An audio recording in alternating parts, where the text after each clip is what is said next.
सज्जन सुना रहे थे गिरिराज गोवर्धन जी की परिक्रमा में वो संत मस्ती से झूमते जा रहे हैं। उनकी बड़ी बड़ी लंबी लटकती हुई जटाएं एक लता कुंज में उलझ गईं।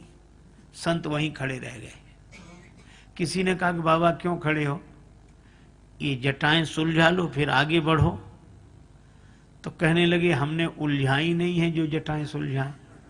तो कहा कि बाबा हम सुलझा दें। कहा तुमने उलझाई है क्या?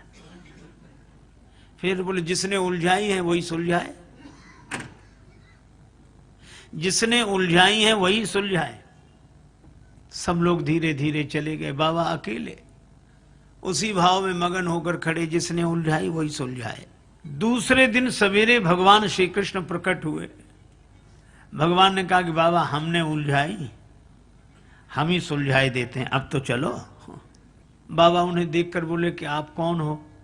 श्री कृष्ण भगवान बोले मैं ही कृष्ण हूं और मैंने ही उलझाई। बाबा बोले तो आपके कहने से मैं कैसे मान लूं कि आप कृष्ण हो?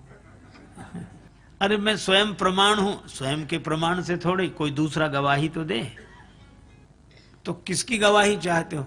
का श्री राधा रानी आकर कह दे तो मैं मान लूंगा।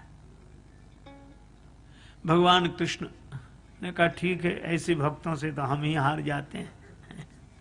गए श्री राधिका जी का आवाहन किया। श्री राधा रानी पधारी और जैसे ही राधा रानी को देखा संत के नेत्र सजल हो गए। श्री राधिका जी ने कहा कि बाबा यही हमारे प्रियतम श्री कृष्णचंद्र हैं। बाबा मुस्कुराकर बोले कि हम तो पहले ही जान गए थे कि यही श्री कृष्ण है। अच्छा जान गए थे तो माना क्यों नहीं? कहा अगर मान लेते तो आपका दर्शन कैसे होता है, इसलिए दोनों है। तो भक्त का भाव और भगवान भाव के अनुसार लीला करते हैं।